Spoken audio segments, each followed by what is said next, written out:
Welcome to Loading the Bar with physical training experts Parker McBride and Matt Wasco.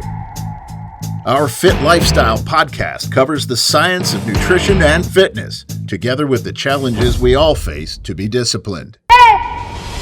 We'll guide you through the minefields of fads and gimmicks and all manner of BS that tempt us in today's fitness world. Ready to begin? Then let's start loading the bar. Welcome back, everybody, to the Loading the Bar podcast. Parker McBride here, joined as always by my co-host, Matt Wasco.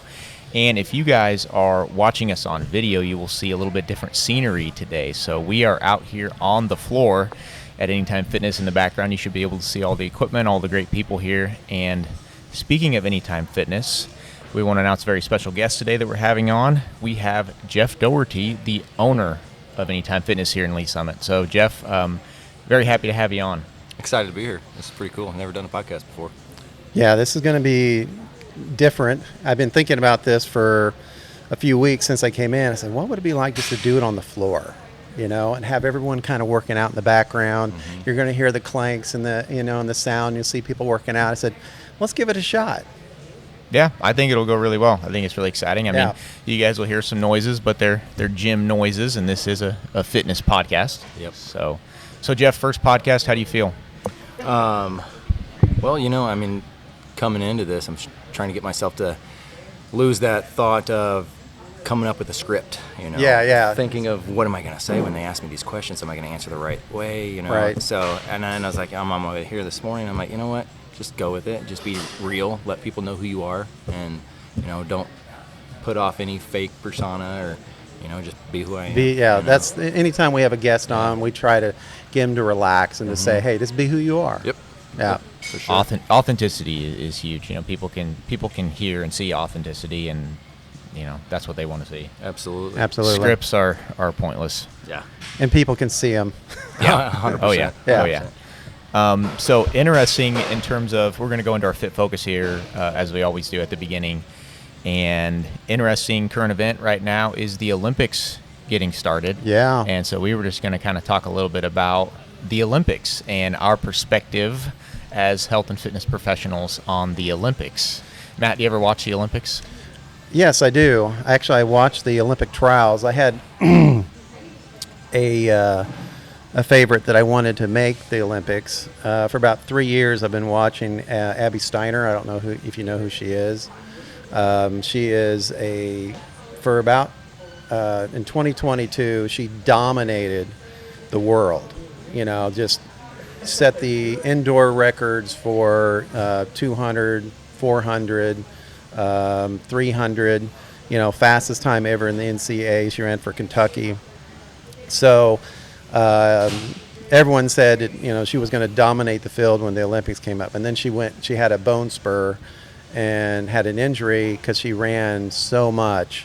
And then she took 2023 off and came back about early 2024, like January, February, trying to get ready for the Olympic trials, but she just wasn't 100%. She wasn't running the same times. Mm-hmm. So I watched her during the Olympic trials. I think she got fourth in the 100-yard dash, but she didn't run her best time. And so I was watching for that because she's been an interesting story, interesting background, and those are always fun to gauge. And but she didn't end up making it. So I haven't watched the start of the Olympics as of yet. Well, they are just kind of starting this morning. We actually have a TV in view here with some there swimming going on. And the thing that's always intrigued me the most about the Olympics is they're every 4 years, right? And as we know, your fitness levels can kind of peak and valley as time goes on over the years. And the Olympics are all about peaking at that perfect time, that 4-year mark. If it's 2024, if somebody peaked and was really good in 2023, they may have won the Worlds, but now they may not be winning at the Olympics. And I just think that's an extra challenge to it. It is an extra challenge. That's right. I just know it from a recent meet, trying to peak at the right time. And so when you're doing every 4 years, all your training is about peaking at that time. But then you have the Worlds every year. So it's a real challenge, I bet, because everyone wants to be in the Olympics, right? Yeah. So to peak at the right time to perform your best at that meet. Or to peak at that time and then do it every 4 years multiple times over. Yeah. I mean, we'll see how the U.S. gymnastics team does in Simone Biles, but this is going to be her third Olympics, maybe. Yeah, hasn't she been? She's been around around for a minute, yeah. 15, 16 It's hard years. enough to get to the Olympics once, but every 4 years for 3 or 4 times in a row to be at the Olympics, I mean, that's just incredible, world-class athleticism. I mean, you think about our everyday lives and think about we're everyday Joes, right? And we're trying to stay in shape. And we know the challenges we face every single day, just trying to, handle our families, sleep right, handle the pressures we have to handle, but yet we want to maintain our own fitness and the challenges we face. And they're at this level trying to, stay focused on that. Well, the thing that does help them, I would argue the vast majority of Olympians, that is their full-time job, basically. Right. And so they have a lot of time to dedicate to that. And not that that's the only reason why they're good, because they also have world-class genetics and an amazing work ethic, right. But they're able to dedicate a lot of time to it because you're right. And an average person who works full-time job, has a family, all these things, they simply don't have the time to invest to become Olympic level. Yeah, of course, yeah. No, I was just kind of stressing the point of I know how difficult it is at a minute level, being at that level. Obviously, they have the funds and the coaches and the nutrition. They have all these coaches around them to keep them on track. And because of that very reason, how difficult it is. Yeah, I was doing a little research actually before we got on the podcast, and I know Team USA anyway, they have a whole team of dietitians that travels with them to Paris and to be with them the whole time, and they make all their meals specifically to each athlete and how they need them. Yeah. And always, anytime you're setting up nutrition, I actually know a doctor, he's a kind of a chiropractor / a holistic functional doctor, medicine doctor, and he is a consultant for the U.S. Olympic team. And now he doesn't really work in their nutrition. He's working within their their functional movement, making sure that they maintain certain exercises and stuff like that. And so I haven't talked to him for a couple years, but I did talk to him, and the regimen that all of them have to go through is rather extensive. And I just imagine nutrition. I'd be curious what you learned about nutrition, if it's each one of them because obviously different exercises and sports are going to have different nutritional focuses. Yeah, I would say 100%. They probably would. Yeah. Jeff, you spend much time watching the Olympics? Honestly, this is probably the first time that I'm not watching it. Yeah. I'm kind of in the same boat a little bit. I haven't really watched a whole lot of them, and I'm not really looking forward to it. I used to love it when I was a kid. Yeah. Well, they have brought too much politics into it for me. Yeah. It's not really about the athlete and the sport anymore, And these athletes, they are putting everything they have into their sport. Yeah. They eat, sleep, and breathe their craft. Yeah. And politics are ruining it. Yeah. If they would just keep it out, leave it alone, let these athletes do what they do best. Yeah. And let the world use the or I don't know, let the world see what these people do on a daily basis. Yeah. And let the world enjoy that, watching these athletes succeed without the politics. Yeah. It is very disappointing. It has to ruin everything. It does. It's kind of like the NFL a few years ago. Mm-hmm. They did some of that similar stuff, and it's like people are watching this to try to get an escape from the world, an escape from the politics, and then it's still being shoved right in the face. Yeah. Yeah. And I don't care what side of the fence you stand on. I mean, I think all politics need to be left out of it. I agree. I mean, that's what sports was for decades, was that where everyone came to the TV and politics were left behind. But that's kind of the problem with, certain politics, is that they can't let things alone, right? They have to infiltrate every aspect of what we involve our lives in, education, sports, it doesn't matter. They want to be involved in some way, and they use it as a platform. And unfortunately, sports has become part of that. Yep. So, I might tune in a little bit to some of them, especially if it's just kind of in and out, or watch the highlights. That way you don't get the whole broadcast. Like the introduction ceremonies with all the BS. You know, you just get like, oh, I'll watch maybe I'll watch the 100-meter dash finals or some different things like that. But generally speaking, not going to be watching it wall to wall by any means. Yeah. Yeah. And my wife said something last night. Don't not watch it because of the politics. Appreciate what these athletes have put into it, and watch that athlete that you love, that you want to watch, because those athletes didn't ask for the politics to be brought into this. Of course not. They didn't ask for any of that. They just want to go perfect their craft and do their thing, and they didn't ask for any of the mumbo jumbo politics and all that kind of stuff. No, and that's exactly right. I mean, so yeah. I wish they'd just let them perform. Mm-hmm. And they. I mean, as we know, they've even got involved in their personal lives a little bit as far as, what they have to take or, to stay on the Olympic team. Mm-hmm. And, so it's become, unfortunately, it's like you have to mine yourself through a minefield to even participate anymore. Mm-hmm. It's hard enough that when sometimes countries get eliminated completely, like Russia was left out one year because of they invaded some country, Yeah. But to throw politics into it as well, it's just unfortunate. Yeah, and then the athlete suffers. Yeah. Well. Yeah.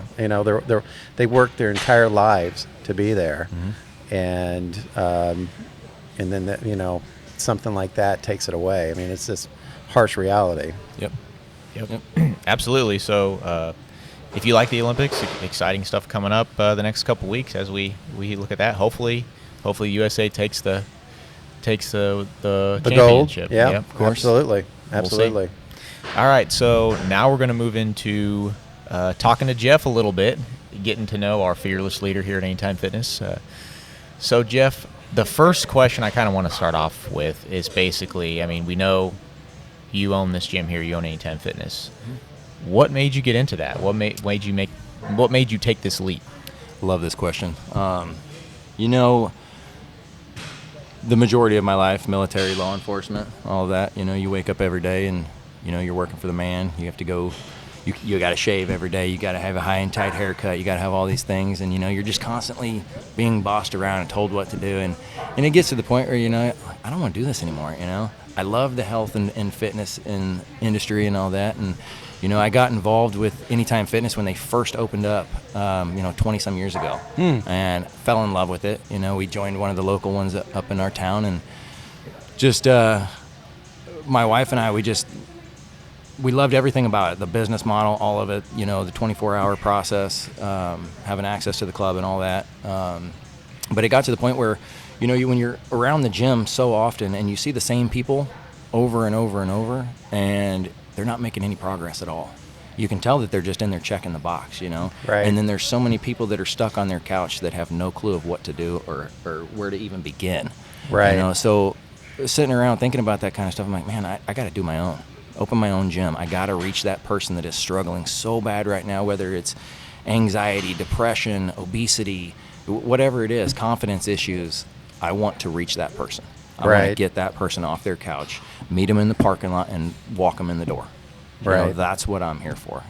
I'm not here to get rich. Everybody knows that you're not going to make millions owning a gym. I mean, this is one of the biggest stresses and grinds that you will ever experience in your life. Because people think that this is just a big open space with a bunch of equipment in here. What could there be to it? Well, there's a lot. There is a lot of moving parts. I mean, you've seen me in here. I mean, I don't have enough time in my day to do everything that needs to be done. But it takes a lot of manpower. It does. Yeah. And if you don't have the right team, you're going to fail. Yeah. No matter what, So, yeah, just my biggest driving factor is just to serve. I want to serve people. Yeah. I want to get somebody in here, and I want to see everybody that walks out my door with a smile on their face and knowing that, man, I just crushed a good workout and my day is going to be amazing. I think here's the difference for you, at least with me, is I hear a lot of people, they want to help people, right? Mm-hmm. But it's the action that makes that authentic or not, right? So I know that you train people for free, because on several levels that this person absolutely needs it. Now, that's not an advertisement for everyone to come here and do that. We have some special cases that are, either it's just, not in their budget, or you have a strong friendship. Yep. This is a result from a previous free trial where you've got one person that you're training and you're giving your time for his success. Yeah. And you're getting out of it almost as much as he's getting out of it, right? If not more. Yeah. Yep. So that to me is the real testament, right? It's like we have to make we have to have a profitable business so we can help those unique individuals. Yeah. But even when we have clients that can, obviously most of our clients can afford to, invest in their fitness that are members here. All of us are still authentically interested in their success, right? And that's the one thing I've worked with Parker for a few years now, and that's the one thing I could both say about both of us is that it's not, we don't do this because we're going to make a lot of money. I left a field where I made a lot more money than I do now. Yep. Right. And that's because I'm getting more out of it. Right. I need to still eat and put food on the table. Right. But at the same time, helping the people that we help, this ability to give them, the ability to go up a set of stairs. Yeah. Or to be able to pick up a box of their grandkids. These things are all very important to the people I train, and they just want to be more functional in the real world. So that's kind of the beauty of real, I would say a truly authentic, invested trainer, is that they get just as excited about, each person's goals. You're just as excited for them to reach those goals, right? Especially those that are struggling just to do functional things that we all take for granted. Yep. Bending over and picking something up off the floor. Yeah. My 1230 that you're talking about right now. When I first started with him, a couple months ago, he could not even touch the floor. And now I make sure that if I set a weight on the floor, I'm not picking it up for you, man. You're picking it up. Right. He's doing it now. You've seen him, how much progress he's made. Yeah. And he's one of my free clients. And I kind of look at it in a way, like tithing. Not everybody can financially afford to tithe. Right. So if I can give back this way and use that as a form of tithing, dude, great. I get so much pleasure out of training with this guy. Like, it makes my day. I love training with him, and I don't know if I ever want to stop. I might train this guy for free forever. I don't know, because I love it so much. He might get tired of you. You never know. But he's the most fun that I've ever had training anybody in my whole life. That's fantastic. He works his butt off, and you can see the emotion in his face. He loves it, and he's making good progress. And it's changing his life. Well, you said something in your introduction that I thought was good, and that was, or you alluded to it. You said there's a lot of things about Anytime Fitness that you really loved, right? And we'd had a conversation about this prior, and that was you felt a sense of community. And ironically, we just finished a survey that we all were reviewing, and community and camaraderie is the one thing that's going to help a gym have retention, right? So if they feel like this is a home away from home, like they leave their house and they feel just as comfortable as here because of the warmth that we show them versus going home. And sometimes it becomes their home, their actual home. Yeah. Because their home life isn't that great, This is their escape. And so, we want to offer that to our clients, to give them a place that allows them to relax and feel invited and comfortable. Yep. Well, I think that's the great thing about the Anytime Fitness model. It's interesting you point out being involved with it and seeing the potential it has from the beginning. Obviously, me and Matt have been in the fitness industry for a few years. We've heard of Anytime Fitness. I had been in a couple before, but just for like a day or two. Matt had worked in the one in Liberty for a while. And then when he came here, he was telling me about this place, and I'm thinking, man, that sounds a lot better than what I just think of when I think of Anytime Fitness. coming in here and seeing the potential that it has, I kind of understand now when you talk about seeing that from the beginning, because you really can deliver every aspect of what someone needs to get healthy right here in this facility. Anywhere else I've ever been, there's always limitations, whether there's not 24-hour access, right? 24-hour access, it does not matter what your schedule is. You can be a member here and come in because it's open all the time, right? If you need that one-on-one, one-on-one touch for personal training, right? You have that here. You have the showers if you are having to shower on you're on your way to work and you need to be able to shower here. I mean, you literally have it all. Right. And that's the great thing about it, because there aren't very many gyms that can check that box. Yep. And it's clean. Yeah. Very clean. Yeah. Yeah. In fact, I could honestly say, and frankly, when we were 100, we kept that pretty tidy, and we cleaned it a lot, right? And I can actually say this is more clean than that. Okay, so that's saying a lot, because I personally helped clean that gym. A lot of times at the end of the day, we had this assistant. A lot of times would clean, and she'd clean, and then she'd leave, and I'd still be there. And as you remember, the garage doors that we had, the leaves would blow in, and so I'd make sure I'd vacuum them up before I left. But so there was an effort put in. There's a reason for that, right? I mean, I was even to the point to where. This was mostly because our previous boss, but now it's ingrained in me. I'll turn all the dumbbells numbers up. Oh yeah. So they're all up OCD facing. kicks in. Yeah, and I had, when we were at that gym, all the weights, they had their spot. Every plate. Yeah. If you remember that, every plate had its spot. So here I can't really do that because the plates are constantly being used, right? Yep. And that was I didn't tell you this, for about 5 weeks. It drove me nuts. I wanted the plates all to be in their spot, and so for like a day, I'd like put them where that made sense, and then I'd come back an hour later, they're all moved again. I'm like, okay, I give up. I can't. This environment, that won't work. It's a battle you can't win. Yeah. And it's a job that never stops. Yeah. Cleaning and moving weights and everything. Exactly. Yeah, exactly. I mean, when I get here in the morning, Matt see me walk in, I don't even unlock my office first. The very first thing I do is I open up my bathroom doors, check those things, and I just start cleaning immediately. Once I start, I get through the whole gym, and then by the time I'm done, it's time to start over, do it again. Right. People run through here constantly.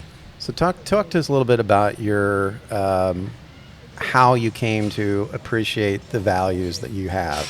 I mean, we've talked a little bit in the past where you were talking a little bit about not everything. Like when you were a kid, you weren't as dedicated to these values. When you were younger, I guess I should say. Like the fitness values and stuff? Fitness values, ethical values, moral values. But now you have a really solid foundation. And so talk to us a little bit about how you went from your previous way you lived and how you live now, and what that transition looked like. Man, that's a tough question. You don't really appreciate anything until you have your own money in it. Yeah. Before, you go through life and you take a lot of things for granted because things are handed to you. You're never going to put 100% into something unless you have your own skin in the game. When you open up your own gym and you've got hundreds of thousands of dollars of stuff in here, your whole thought process changes. You've got to have a mentality of maintenance. You've got to make sure that you're constantly keeping up with everything. I don't want to have to spend, $50,000 a year updating equipment because we didn't take care of it, or we didn't want to maintain it or clean it or whatever. So, when I opened this gym, my very first thought was, I'm going to make sure that this equipment looks the same way in 10 years. I want my turf to look just like this in 10 years. It changes everything. You appreciate every single thing that you have, even all the way down to the towels that I have for the cleaning rags. You appreciate everything you've got. Yeah. So yeah, it's. I mean, I would say it almost has to be deeper than that, though. I mean, like, it's always been there, right? Because there's a lot of people that have a lot of skin in the game, but they're they don't have the moral compass that you have, like how much you care about people. About people, yeah. I wasn't the greatest kid growing up. I was kind of a fat kid. All the way through high school, I got bullied a little bit for it. Made fun of. So on a personal standpoint, the way that I was raised was to treat people how you want to be treated. Respect. That was pounded into my head. Treat people with kindness and respect, and it'll come back to you. Not all the time, but most of the time it does. My parents, they've always raised us to appreciate the little things in life. Don't worry so much about, the fancy cars and the houses and all that kind of stuff. Just work hard. And, right. And when you achieve, even if it's something small, if you really put 100% of your effort into it, and you achieved that goal, it's the most rewarding feeling that you will ever have, especially if it was something difficult that you really had to work for. And I've had to work for everything. My entire life I've had to work for everything. Dropped out of high school when I was like a junior, sophomore, junior. Oh, wow. Got a GED. Ended up going back to high school. When I turned 21 years old, I literally, on my 21st birthday, I got my high school diploma. And that was the deadline, man. And I did that for the Marine Corps. Because at the time, they wanted us to have a high school diploma. They weren't taking anybody with a GED. So originally, when I enlisted into the Marines, they told me to go get a GED. So I did. I got my GED. And then when it come to enlist, they were like, no, you got to have a diploma now. So I had to go back to high school. And at 21? At 21, man. So Wow. I've got a high school diploma and I have a GED both. And I can tell you right now, that GED test was 10 times harder than any test I ever took in high school. But, wow. Yeah, so I have both of them actually now. But it always goes back to the parents, right? I mean, I've always commented, I think Parker's a great person, and I got to know him. One of the things I said is, I want to meet your dad, right? And because, we all of us tend to go awry for a while, kind of feel it out, like reject mom and dad for a little bit.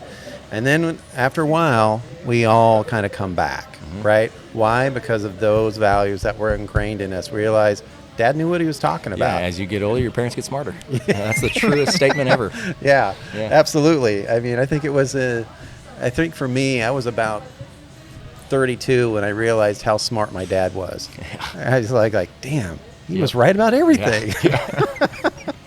So, but now, because that's the thing is me and Parker, we talk about health and fitness a lot, but, we like instilling those values of good fatherhood, good motherhood, and espousing those attributes because we think family is very important. Absolutely. Well, I've always said that your health, your physical health, your mental health, and your spiritual health are all interconnected, and right. Like I said, this podcast is about the physical side of that, the fitness, exercise, and nutrition, but it's all interconnected. And so, we strongly believe that you need to keep your physical health high, right, to feed off of the other things, and then those things also feed into your physical health, and it all is kind of its own system. Yeah. Yep. Well, and I haven't met your dad yet. No, I don't think so. Yeah, does he come in here often? Every once in a while he'll come in. He just had that hip replacement, so after he did that, he was in here, I don't know, 2 or 3 times for about a month, and then he just stopped. They live pretty much down at the lake all the time. They don't ever spend much time around here. Yeah. Yeah. So he was pretty supportive when you... Oh, yeah. Both my parents, they're pretty awesome. Yeah. They've, everything that I have done in my life, they have supported everything. Even the bad things that I've done, they have still had my back no matter what. And I have pulled the wool over their eyes many times. Yeah. Oh, that's fantastic. Yeah. Yeah, I know my dad had an interesting philosophy during my rebellious years. Funny story. When I was in high school for a senior praise, it'd be something I'd be put in jail for now. But when we were in high school, we made a determination to put a dead, rotten cow in the middle of the school, and we had like this open foyer in the school is surrounded by glass, and all the lockers were around that. So all of us thought it would be a really cool senior prank to drop a dead cow from the top of the roof into this in the middle of the building. Great so when idea. all the students got there in the morning, they'd see this dead cow sitting there. And we pulled it off. We actually pulled it off. The funny side of it is that we waited till security went home, and then we had this whole plan. We had chaps on and everything, and we dropped this, not to get too, it's a long story, but we got this cow dropped in there, and we said success, and everyone's getting ready to leave, and then we hear sirens. Oh, no. And coming. Well, regardless, some of us got away, some of us got caught. The end of the story was, one of my friends that got caught was Kevin, and the firemen and the policemen were just laughing because they couldn't believe we pulled it off. But they chainsawed that cow up in pieces and made each one of the guys they caught. I got away, but each one of the guys they caught, they made it carry out in bags. Oh, my goodness. Yes, but the parental part of this, okay, this is the part that was, my dad had a very strategic way of dealing with bad behavior. So when we had tried to put the cow in, I noticed the guys were using almost a twine type rope, and the cow weighed 800 pounds, and it was dead, by the way. It wasn't alive. Hopefully. But it was about we had waited for one to die, and so it was about 800 pound. And I was like, dude, I don't think this rope's going to hold. Oh, no, it's going to hold, teenagers. So we dropped that down in there, we were hoisting it up on a 30-foot wall of the school. And it's right when we get to the top, it breaks. Barely misses two guys at the bottom, right? So I said, no problem. I'm going to go grab my dad's rope. My dad has a big 1-inch rope, right? So I run home. My dad catches me out of the garage with his favorite rope. This is his rope. And he goes, what the hell are you doing with that rope? I'm like, and I told my dad everything. I'm like, we're going to put a cow in the skull. He goes, what? And he goes, yeah, we're going to put a dead cow in the skull. He goes, you're going to get caught. I was like, nope, we're not getting caught. He goes, you'll get caught. I'm like, and I left, And he just went with it. He went with it. And so anyway, so we get the cow in there. Next day, someone, ratted on me, and the principal calls me to the office, and they said, I heard you organized this whole thing. You planned it. You're looking at suspension, getting kicked off the track team. Just put the pressure on me, right? And I'm just sitting there going, oh, shit. So I'm calling your mom. So he calls my mom, and mom plays it cool as ice, right? And so, I don't know what my mom said to this day, but it calmed him down, right? It calmed he was yelling at me. He was furious. And he's like, okay, we'll talk about it. He got us on the phone with my mom, and whatever she said, his temperature came down, because my mom was good at that. And he hung it up and goes, we'll talk.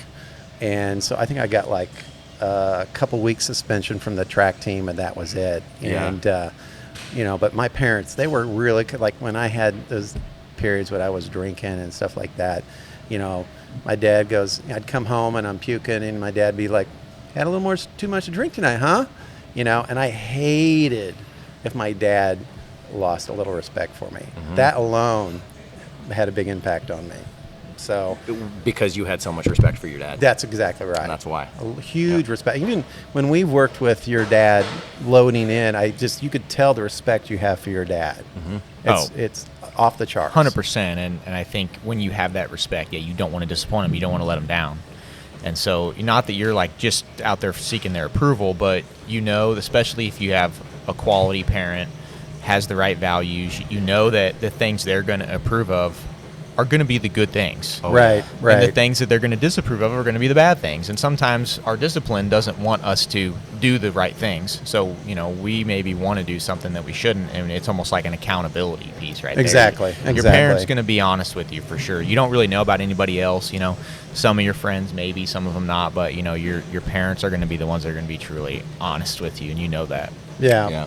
And I picked up so much from my parents, and it's funny how you mentioned that, Parker, because everything that I put my parents through growing up, they stood by my side the entire time, and I learned a lot from that, and that has made me a better parent, because regardless if I was right or wrong, they stood by me. Right. And they were there no matter what. They let me know, man, you're wrong. what you did was really bad. But they never, ever turned their back on me. Yeah. And then going back to, the gym here, a lot that I have learned is from my parents, giving back.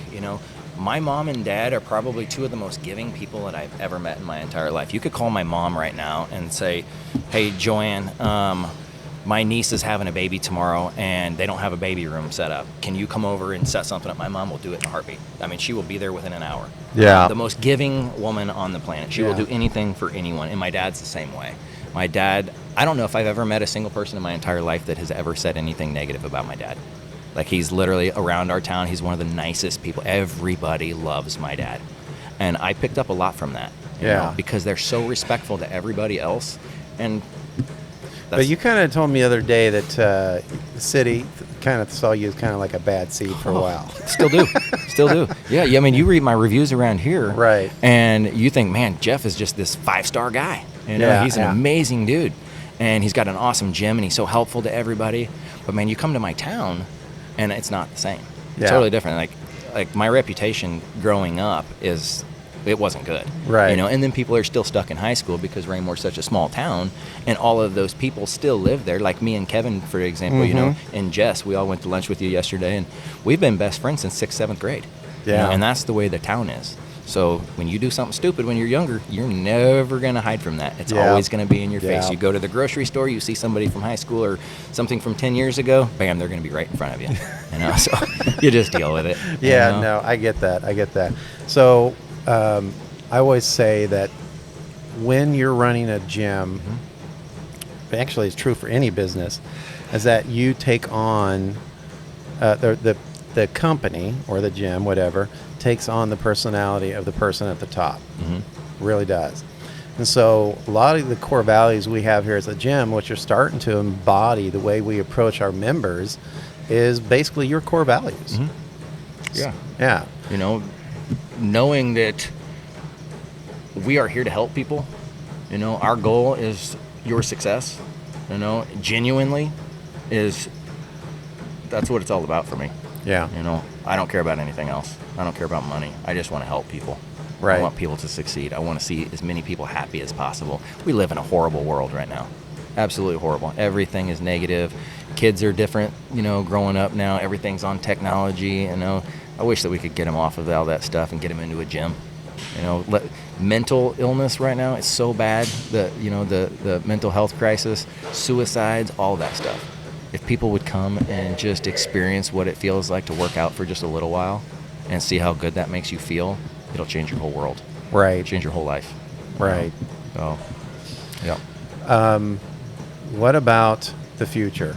Now, we've talked a little bit about this, and that is you'd like to open another Anytime Fitness sometime. Yeah, So- especially now that I've got the solid team that we're working with, Yeah. You keep saying that, it's my gym, I'm the leader of the gym or whatever, but I'm nothing without a team of good people. I told you this morning or yesterday, when we opened this gym, the biggest struggle was getting personal training and classes and all of that kind of stuff started. How are we going to connect with people? And we weren't succeeding. I don't know what we were doing wrong. And my wife and I, we started praying about it. We pray together at night before bed, and we prayed one night, like, God, got to bring us something. Show me what door to open up. Send someone our way that can really launch this, and someone that can teach me, because I needed somebody to come in and teach me. And the very next day, my phone rings and you called, and I'm like, dude, this is like crazy. There's no way. There's got to be a catch. Isn't it interesting how, there was a reason I went to 100. I made a good friend in Parker, and there's a lot of loyalty between us. And then we always think things should go a certain way, but that a lot of times we're fighting against what God already has planned. Oh yeah. Things can be going bad, and we're sitting there and we're like, God, why are they going this bad? Just nothing is working. It doesn't make any sense. And that's what faith is. We got to trust God through that. And then a lot of times when we get through the other side, we look back and we're like, now it makes so much sense. right? God was doing this, and he was working in this way. I just couldn't see it at the time. Yeah. Oh, yeah. You know, driving in again this morning, thinking about the podcast, what am I going to talk about? You know, don't mess up, don't say anything wrong, you know.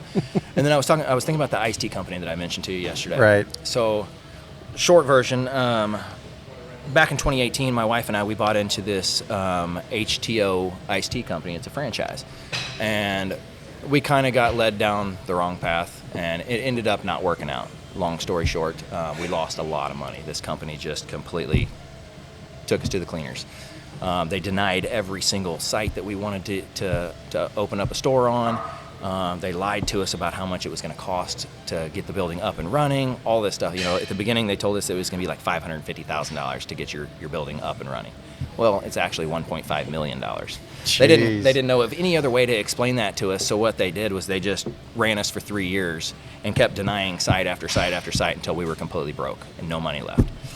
So I was thinking about that this morning. I'm like, yeah, man, why did God let that happen to me? Why did he let somebody else come in and put that HTO right here in my small little town that came from Amarillo, Texas, right here in the little Midwest? And a site that you already... We were denied. Yeah. We were denied over and over and over. So I'm like, all right, is God telling me, look, Jeff, I put this iced tea company here because it's going to fail, and I wanted you to see that that wasn't for you. Right. And then I'm like, no, I don't want to think like that, because I want those people that open that to succeed. You know, I'm still shopping there. We have a bad experience with them, but the product is amazing, and I am going to 100% support that family that opened up that business, because it's an amazing product. You got to go check the place out. But it hit me this morning on my way in here. God didn't let me have that iced tea company, because with that company, I wasn't able to share my gifts and my passions. So it was this morning that I realized God put this gym here because this is how I share my gifts. The gifts that I was given was to serve, to help people, and I wouldn't be able to do that with that company, with the iced tea company. Yeah, a lot of times God's ways aren't where we're going to be the most wealthy. Yeah. Right? Yeah. Because, you know, I did marketing for 30 years, and I had some happy years, but a lot of it was misery. Yeah. I mean, it was absolute misery. I enjoyed the craft. I really did enjoy the craft. There was a lot of things I enjoyed about it, hence I stayed in 30 years. But the politics of it, was in the nature of the market, it was, what have you done for me lately? Right? Now, a lot of industries are kind of like that now, but I think we saw it first in marketing, like late 90s, early 2000s. You could have done the most amazing project the year before, but the mentality had already set in. If you weren't providing something the next month, you were just a commodity, right? Dime a dozen. And I hated that part of the industry. I despised it. It treated people as they were just someone. If you can't do it, someone else will come in. No loyalty.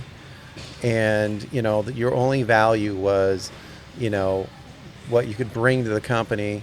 And they didn't realize that I had a philosophy when I managed people was, if I invest to them, I'll get every ounce of their worth out of them, right? And I meant like have their back, stand up for them when they need something, and then make sure they're reaching their own personal goals.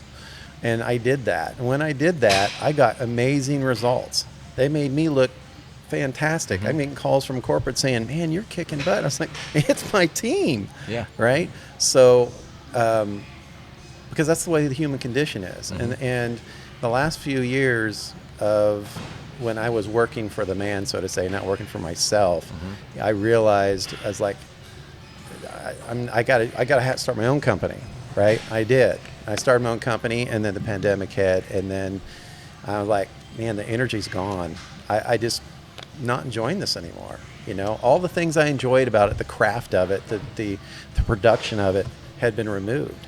And what I really enjoyed was, what did I enjoy the most? Helping people reach their goals. Yeah.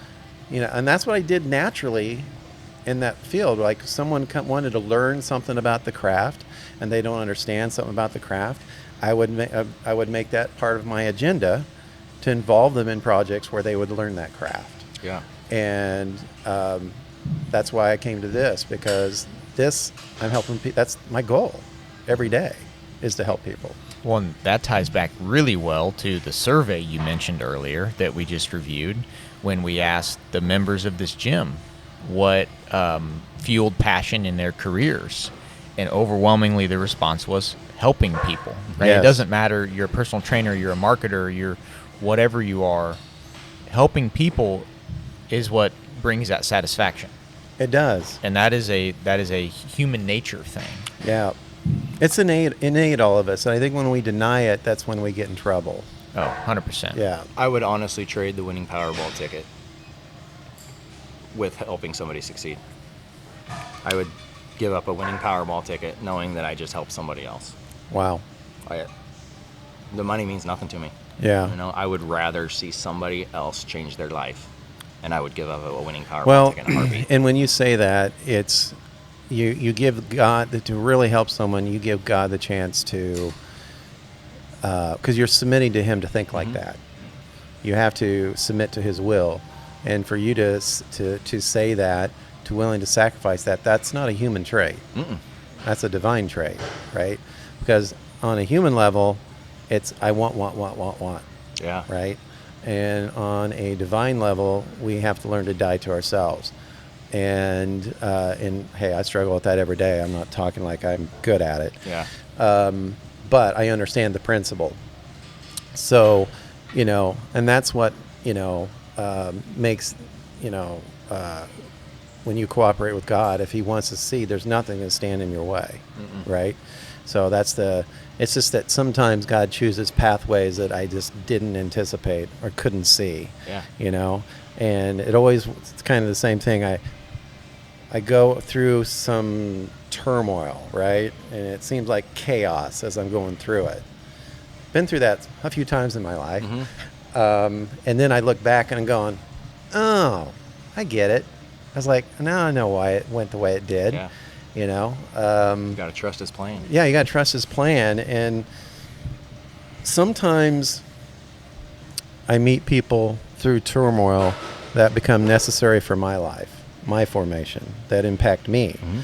And then sometimes I get a phone call, 10 years after I worked with someone at another place and tell me something, hey, I just converted to Christianity. And I made because of words that you said 10 years ago. 10 years ago. Right. And I had one guy that I went to college with, and we were roommates. And we sat there and we argued about everything, from, politics, population control, abortion, all those hot topics. And it's probably 10 years later, 8 to 10 years later, he was in New York, comes back, his dad's poor health, so he decided to come back, and he's, hey, I'm in town, you want to go to lunch? I was like, oh yeah, we, even though we're on opposite sides of the aisle, we maintained a friendship. And not inside 5 minutes sitting down with lunch with him, he goes, hey, the reason I wanted to get together is that all the things we talked about in college, I now think like you. And I was like, my jaw was... You mean 10 years ago? Yeah. And I was like, he goes, there's just some things that you said that stuck with me, even though I argued with him. And I was like, what did I say? Yeah. I was like, I wanted to know because I could use it again. And, he told me a few things, but it was just, you don't realize the impact you have on people. And not every time, and sometimes you'll never see it. But you have that impact, and that's why sometimes God might put you in a particular situation that's not enjoyable. That sucks, but you're there for someone else. And it might be that you have to sacrifice for that, but there's something you said or did or they saw in you that changed the course of their lives. And maybe it sucks for us, but it's part of His plan. And if since you have to trust, there's a reason you are where you are. Yeah, absolutely, 100%. It just goes back to the tea company. There's a reason that didn't happen. Yeah. And it finally clicked this morning. Yeah. That I wasn't ever going to be able to share my gifts with others if I had that tea company. Like I can share my gifts with this. Yeah. Totally different ballgame. Yeah, absolutely. Best thing that never happened to us. Yeah. Yeah, it's the only way to look at it. Jeff, I wanted to ask you a little bit about your time in the Marine Corps. You mentioned that earlier. I'd love for you to just go into that a little more. We've had a couple guests on the podcast that have been prior military. This is funny. Just talk about why you wanted to decide to join the Marine Corps and what it was like. Okay, so it actually wasn't the Marine Corps, so I didn't get to finish that part of it. So after I went back through all of that and I got my diploma and I got the GED, my MOS was supposed to be an 0352, which is a tow gunner. So you're sitting on the back of a Humvee and you're shooting wire-guided missiles. MOS standing for? Military Occupational Specialty. Okay. So that's what I enlisted for. And right before I'm supposed to go out to boot camp, the Marine Corps boot camp, one of the hardest boot camps in the world. Like the best of the best, the leaders, the kings of battle. And my recruiter calls me and she said, "Hey man, I got some bad news." I'm like, "What?" Like, "Well, your MOS is full. It's not available. The only thing we have right now is a cook." yeah, right? Okay, yeah. That caught me off guard. Yeah, you caught me off guard big time. Yeah. So I'm like, there is no way in hell that I am going to go to the Marine Corps boot camp and get my freaking tail handed to me for 3 months to go cook food for all these jarheads. No way. Yeah. So I ended up backing out of that, and I put the military on hold for a while. And it wasn't until 2009 that I actually enlisted, but I enlisted into the Army instead. Biggest reason was my very best friend. He did 4 or 5 tours, Afghanistan, Iraq, Kosovo, all that. He's been on the cover of Time Life magazine. He's done all kinds of crazy stuff. And he came home, and he was staying with me for a short period of time. And long story short, he ended up committing suicide shortly after. And it was a very bad one. And I sat in my basement, like I told you, for a very long time, just drinking myself to death. Like, nobody wanted to be around me. You know, I was popping Adderall pills 24/7. I was just on a crash course. At the same time, the market crashed too. And I remember. You know, and I was a superintendent for a home builder, and I lost everything. Filed bankruptcy. But I'm still sitting there in my house wondering, what the hell did he commit suicide for? So my thought process at the time was, man, I'm a single guy. If I can go enlist right now and keep at least one family guy home from deploying to stay back with his family, I'll go do it. I want to go see what these guys see on a daily basis and figure out why they're coming home and offing themselves. Why do we have 22 soldiers a day that are committing suicide? Yeah. So that was my driving factor.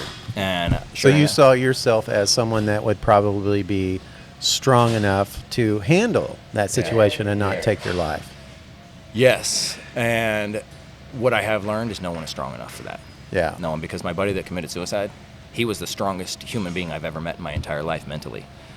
When I read his psychological reports, some of the stuff that he told me about and that I verified when I was reading his reports, because somebody thought it would be a good idea to put the link in the Kansas City Star so the public could get on and read his psych reports. And I'm reading through all of this stuff, and everything that he did would put the average guy in the ground within a week. Like, there's no way any other human being would be able to handle some of the things that Dwayne saw and did. You know, absolutely horrendous stuff. Nobody's built for that. So luckily for me, I didn't get that deployment that I wanted. They turned us around and sent us home because they canceled our mission. So I never did get the deployment out of it. And even to this day, I don't even like to tell people that I was in the military because I didn't deploy. I feel like I didn't serve my country. I didn't do anything. Why are you telling me thanks? I don't want to discount at, Bob Evans for my breakfast. You know, I don't want to put veteran on my license plate. I'm not walking around with veteran hats on. That kind of stuff drives me crazy. I can't stand that stuff. But I feel like I didn't do anything. You know, I joined because I wanted to find out what these guys do on a daily basis and see why they're killing themselves. Well, you respect the service. Yeah, absolutely. And what it involves. So I get that. Yeah. Absolutely. Yep. Now, you said at one time you almost did deploy to, I don't know if it is Afghanistan. No. There's another one. Remember 51? Oh, Area 51? Yeah. That was crazy. Yeah. I can't really say a whole lot on that, but yeah, Area 51, that was a crazy one. Yeah. They had some issues there, and they almost sent, Yeah. So you probably have a few of those, but no. But, you put in your time, and you were in for how long? 8 years. Yeah. 8 years. Yep. Yeah. Yep, 8 years. And then the iced tea company was in 2018. 18. Yeah, 2018. And then you decided to do this in 2021 or Yeah, 22? right. 22. Yeah. 22. Yeah, we opened up August of 22. Yeah. So that was kind of like at the tail end or towards, it was still somewhat in the pandemic. But, so what kind of... It was a big risk. Yeah. It was scary, man. Yeah. So scary because, there was so many places that were still shut down at the time. And we hadn't spent that, $35,000 in our franchise fee yet. Yeah. And I'm like, man, is COVID going to pop off again? Are they going to start closing stuff down? And what's funny is one of the things that got me through that fear of the COVID was Ryan. You know how he stood up and was like, dude, I'm not putting up with this. I'm not closing my gym. Yeah. I'm like, sweet, man, I love that. Somebody is finally standing up and man, he fought the county over and over. Like, I thought the guy was going to go to jail. Yeah. But man, he stood up for us. Not only did he stood up for his gym, but he also stood up for the rest of us that own our own, facilities and stuff like that. Yeah. And, Well, funny story. Reason he did that, me and Parker, that we were there because of that. Because when I was looking to be a trainer, it was also during that, it just happened to hit, and I said, well, I ain't going to work for some gym that's going to do all this crap. And so I did a research, and Ryan's name was right at the top. Yeah. Now, Parker beat me to it. He got there in May of that year? May of 21. May 20. I came in like September, October. Yeah. But we both came for the same reasons, was because of that stance Ryan took.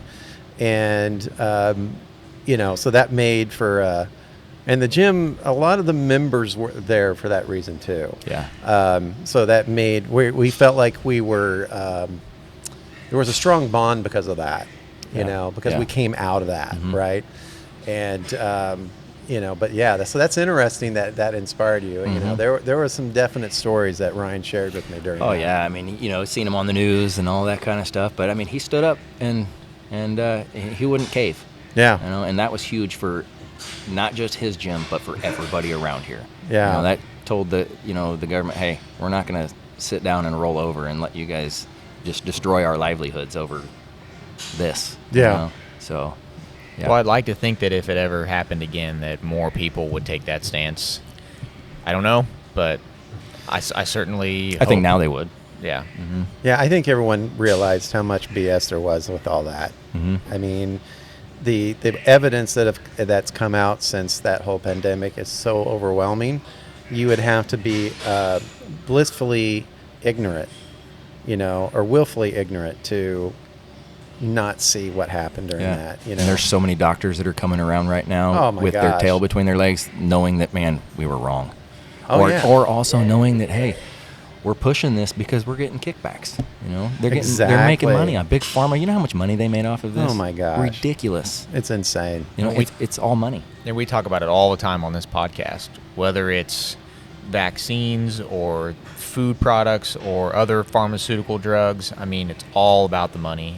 All follow the money, find the sources. That's the motivation behind all of it. Yeah. I mean, it's marketing. Yeah. Right? What a stronger marketing technique than to be like, oh, you have to have this or you're going to die, Yeah, they put so much fear into everyone. I'll never forget. I was on my way to get the Johnson & Johnson one and done.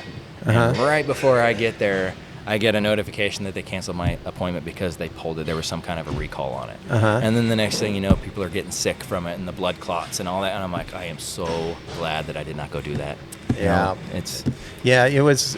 I remember that when it came out, I think it hit in February in the States, and then I think by March it was to Kansas, and because the governor was shutting down the state. I remember it clearly because I was getting ready to start a Brazilian Jiu-Jitsu class with my son. Me and him were going to join a Brazilian Jiu-Jitsu class. And I just got off the phone with him, and he was like, okay, we'll see you next week. And then the governor shuts down the state, everyone.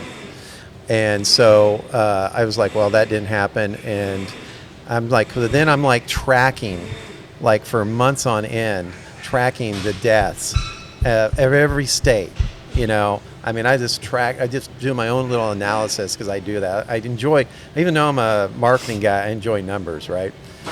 And I was like, okay, something's not adding up, right? Something is just not adding up. And then I'm watching the VEERS, where everyone puts down the symptoms they're getting from the shot, and they're just in the thousands. And I knew from past research that that's only like 1 to 10% of what's actually going on. Yeah. You know? And so I'm like, I made a decision probably in April. I told everyone in the family, I said, under no circumstance is anyone getting that shot. Anybody, right? And the pressure that was put on us was unbelievable.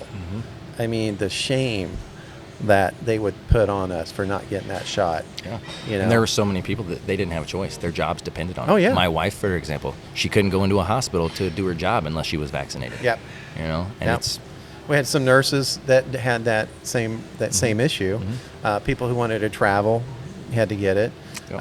I know of one person that was at 100 that got out of that, and she used a religious exemption. To get out of it. Yep. But not all hospitals honored that. So, yeah, it was a difficult time. It was probably one of those bizarre situations that mankind's ever been through. On that scale. Yes, 100%. Hopefully our kids will, when they grow up, they'll never have to go through something like that again. You know, luckily my kids were young, and so it didn't really have much of an impact on them. But it has changed the entire course of the younger generation now. Everything is different now. Everything. Literally, nothing is the same as when we were growing up. Well, I will admit it's significantly changed the trajectory of how I'm building my life. As a young person, just starting my life, I was like 23 years old, you know, at the time. I hadn't put a lot of things in place in my life yet. It's made a big impact, you know, knowing that can happen again. How can I make sure to set my life up so that, you know, for instance, my kids aren't subject to some of the things that the kids were subject to during those times and things like that. Yeah, absolutely. It's changed everything. My business was, and Parker knows the story, but I had a business at the time that started in 2018, lost money in 18, lost money in 19. 2020 comes around, and finally hit it big. We got a big client, starting to make some really good money, and then the pandemic destroyed all that. Changed the course of my life. It's the reason I'm sitting here. Yeah. You know, I wouldn't be here because of that. Isn't that strange? It just pulls everything out from underneath of you. Yeah.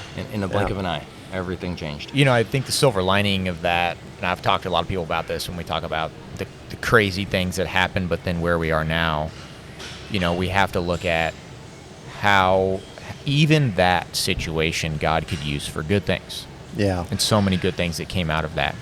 We look back at that horrifying situation and all of the evil that was behind that, but how God still let good things come out of it and used it for good things. Yeah. Like the fact that we're all sitting here right now. Yeah. Yeah. Yeah, I mean, there was good things that came out of it, and there was also a lot of bad things. You know, it destroyed a lot of relationships. You know, people on both sides of the fences on whether you agree with the vaccine or not. And if you didn't get the vaccine, I mean, I've got several friends that if you didn't get the vaccine, you weren't coming into their house. Yeah. You know, and your friendship's over. You know, like they look at you as a horrible person. You're not protecting society from, you know, potentially spreading COVID, and you know, you're just. Well, it split my family in half. Oh yeah, it's crazy what it did to everybody. I was getting siblings, and even my mother, you know, God rest her soul, you know, who was like, "You're not getting the shot." I'm like, "Mom, listen to me. It's not happening." No. You know, I said, and I even told my older kids that were still in the house that were over 18 at the time, I said, if you get that shot, you're out. No one's getting that shot in this house. That's my house. Yep. And you want to get a shot, you can move out. And, you know, everyone, there was a little bit of apprehension in the house. I mean, like, my wife was like, oh, maybe we should, because, but she wasn't sure. Mm-hmm. And, and my son, kind of was like, well, Dad, shouldn't we just get it over with? So we're not, because they were all under pressure. Yeah. Because the school wanted them to get it. Everywhere they go, they just didn't want the pressure. They didn't want this heat on them. Yeah. And I said, listen, in my house, it's not happening. And now, two things happen. Dad looks like a hero, and they have about the most valuable blood on the planet. Yeah. So it's like, but they learned something through that. They learned that, the good things in life you have to fight for. Mm-hmm. And since they took that stance, Yeah. they learned how to stand up when they need to stand up. Yeah, it's just having the courage to, like you said, to stand up, and it's not good for me. It's not going to help me. It's, there's possible side effects. I don't understand how anybody could jump straight to that vaccine as fast as they produced it. Like, there's no, it made no sense. There's no studies. Yeah. You get like a polio vaccine. There's been years and years and years of studies on those. How did COVID happen? And then all of a sudden, bam, they produce a vaccine just like that. Yeah. And you're going to go put that in your body. Yeah. Decades faster than any other one has Not ever been happening, man. produced. I know. It's funny how that topic is still so prevalent because, I guess that's something to wrap the show up on, is that if you think about the gym, and we still have this uneasiness out there, right? This uneasiness out in the public. Mm-hmm. All these people that are around us are feeling it, and when they come here, there is a mitigating factor to the stress that's going on in their lives by being at this gym. Mm-hmm. And so I think it's real important that gyms like this exist, and all the more reason to create a sense of community in a gym, is that we're dealing with a lot. That it's very uneasy out there, mm-hmm. right? A lot of pressure. Cool. Well, I think if we come together, that was one of the main goals, in my opinion, of shutting everything down, was nobody talked to each other, right? Everybody was Right. in their own houses, Right. isolated, watching the TV, the government propaganda, instead of talking to each other. And that's the thing about community, is we come together and we realize that we're not all that different, right? The media wants the division. They want the hate. They want us to all think that we hate each other and everybody's so different than us. If we come together as a community, if we just talk to each other, we understand we all have a lot of similarities. We all really have the same goals when it boils down to it. And we all enjoy each other's company. It's like it helps some of the worries go away, some of the stress go away whenever you can just sit down and have a conversation with somebody, or you can share a bond in some sort of activity with somebody. Some of those stresses just melt away. Yeah, absolutely. Anything else you got on your mind, Jeff? No, I mean, I would just, adding to kind of what Parker said, that whole COVID thing, it increased the mental health crisis drastically. Because people are stuck in their house and they're isolated. They can't get out. They feel like they're stuck in this jar and it's just about to crack and explode. And it caused so many fights amongst neighbors and friends and stuff like that. And luckily for us, we were able to get a gym opened up, and we can use this to combat that. Absolutely, which is what's our mission. It's always to help people, and now people need more help than ever. Mm-hmm. Yep. And if you don't go to the right place, you're not going to get it. That's the thing that I love about this place here is, we're not a big box gym. You can go to the big box gyms and you'll see 15, 20 trainers in there, but you're not going to get the quality that you're going to get in here. Yeah. When you guys were talking about how loyal you are to each other, I can see that from a mile away. Yeah. I can see the relationship that you two have. I can tell by the way that you speak about Parker, and how close you guys are. That's very attractive to a gym owner, knowing that, man, these two guys are bouncing off of each other. They've got a heck of a following, and there's people that come in here all the time. Oh, yeah, I heard Parker and Matt are over here now. And I'm like, yeah, that's really cool. Kevin was in here the other day, I believe, and somebody mentioned something to, was it Kevin? Yeah, Kevin. Yeah, we it's went to Kevin. lunch yesterday. Yeah. And Kevin went and did an estimate for David and Christy Bross. Oh, yeah. Yeah. So there's you guys are known. I mean, and that's a great thing, and you guys have an awesome reputation, and it's always refreshing when you have the same morals and values. You know, Yes. and that is really hard to find. Yeah. You know, I've got my daily devotional book that I keep up there. Some people don't like that. Mm-hmm. You know, and I told you the one guy, he wanted to sue me because he said I was discriminating against non-Christians. And he said that I have Christian stuff hanging all over the gym in here. I didn't have anything in here. I have the daily devotional and then one little quote, and that's it. Yeah. You know, but this is mine. You know? Yeah. If it wasn't for that, this gym wouldn't be here. That's right. You know, God's my foundation. Yeah. You know, that's the only reason that these doors are open and that people are allowed to come in here. That's right. That's it. So Yeah, and that's the beauty of it, you know, because, you know, the Lord said, if you follow me, you will be condemned. Mm-hmm. So you have to expect it. yeah, You know, it's not going to change no matter what time period we're in. You're going to take some heat for it because people don't want to see that. oh yeah, And so the fact that you do that allows you to be just as welcoming to the atheist versus the Christian. Yep. Because of how you feel Mhm. that you're here to serve and not to just, you know, gain wealth. yeah. I don't care who walks through my door. Yeah. I don't care what walk of life you come from, what ethnicity, I don't care. I'm going to serve you because, you know, it goes back to, you know, you don't have to agree with everything that everybody does in their life. You know, hate the sin, not the sinner. Yep. You know, Yep. so whoever walks in that door, I mean, anyone should be able to come in, Mm-hmm. you know, as long as they're they are not intruding on other people's, you know, rights to Respect. practice their faith. Mhm. And if someone asks you to remove a prayer book, that's crossing the line, Mm-hmm. you know, because you're not asking them to do that. no. And I'm gonna turn around and I'm gonna look you right in the face and I'm gonna say, no, this is my gym, this is my foundation. Yeah. I'm not gonna be a jerk about it. Of course you know, I not. would love to have a discussion. Yeah. With you about it. Yeah. But if you don't like it, you can go to another gym. You know. Right. I'm not gonna change who I am, and I'm not gonna turn my back on God because you don't like him. Yeah. No, it's not who I am. So, Oh, that's good. That's a great ending. yeah. Yeah, absolutely. Well, Jeff, we thank you for coming on the podcast. This was cool. Yeah, this was a lot of fun. It's I been appreciate it. great, and I'm sure all the listeners, I'm sure anybody that comes here at Anytime Fitness and maybe seen you, maybe knows you, they're going to have a chance to kind of learn a little more about you by listening to this. And for anybody that hasn't come in here at Anytime Fitness, is going to also learn a lot about you Yeah, this is hearing great. this too. So Yeah. this is what's going on, guys. This is where we're at, and if you like what you hear, we're always happy to answer questions. As Yep. always, you Yep. know, we have our email in the outro. But guys, just stop in if you ever want to talk to any of us. Ask us any more questions here at Anytime Fitness in Lee Summit. We're just here to serve. We're just here to help. Yeah, and I think if Absolutely. you listen to this podcast, you're going to see what's here, right? And you're going to know that. I mean, one of the things you talked about before we sign off is that you want that person that's sitting out in their car, Yes.